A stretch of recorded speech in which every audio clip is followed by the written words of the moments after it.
મિત્રો, આમ તો હું બહુ ધાર્મિક નથી, પણ મારી પત્ની ઘરના મંદિર આગળ ભજન ગાતી હતી.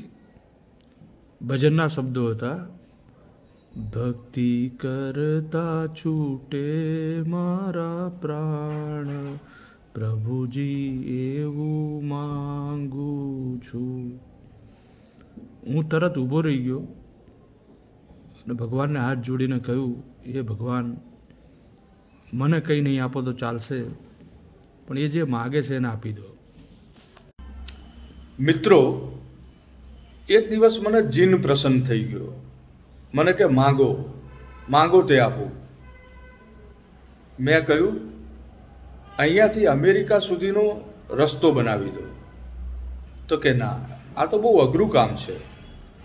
અમેરિકા સુધીમાં તો કેટલા બધા કે પર્વતો આવે, નદીઓ આવે, સમુદ્રો આવે, રણ આવે, બહુ અઘરું છે, કંઈક બીજું કહો. મેં કહ્યું, મારી પત્નીને સીધી કરી દે. તો કે રસ્તો સિંગલ બનાવો છે કે ડબલ? મિત્રો, એક દિવસ મારી પત્નીના હાથમાં મારું પર્સ આવી ગયું. પર્સ ખોલીને જોયું તો એમાં એનો ફોટો જોયો. એ તો બહુ ખુશ થઈ ગઈ. મને કે તમે મારો ફોટો તમારા પર્સમાં રાખો છો? મેં કીધું હા, તું મારી પ્રેરણા છે, તું મને હિંમત આપે છે. કીધું જીવનમાં ગમે એટલી મોટી મુસીબત આવે, તરત જ પર્સ ખોલીને ફોટો જોઉં અને એમ થાય કે આનાથી મોટી કોઈ નથી. મિત્રો, મારી પત્નીએ મને એકવાર પૂછ્યું કે તમે મરી જાઓ તો ક્યાં જાઓ? મેં કીધું, હું મરી જાઉં તો હું તો સ્વર્ગમાં જઉં, સ્વર્ગમાં. મને કે ત્યાં આગળ શું હોય? મેં કીધું, ત્યાં તો અપ્સરાઓ હોય. અને મને કે હું મરી જાઉં તો? મેં કીધું, તું તો નર્કમાં જાય, નર્કમાં. કે ત્યાં શું હોય? મેં કીધું, ત્યાં તો વાંદરા હોય.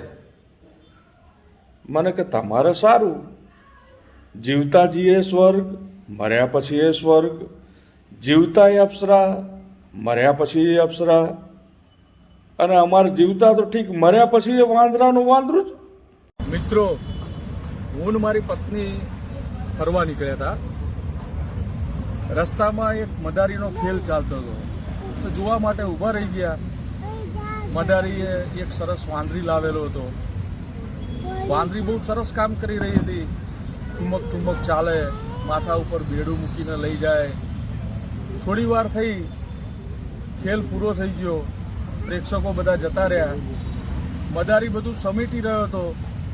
ત્યારે મારી પત્નીએ પૂછ્યું કે ભાઈ, આ વાંદરી ક્યાંથી લાવ્યો? મદારીએ કોઈ જવાબ ના આપ્યો. મારી પત્નીએ ફરી પૂછ્યું કે ભાઈ, આ વાંદરી ક્યાંથી લાવ્યો? તો પણ મદારીએ કોઈ જવાબ ના આપ્યો. છેવટે મેં એને પૂછ્યું કે ભાઈ બોલને, આ વાંદરી ક્યાંથી લાવ્યો?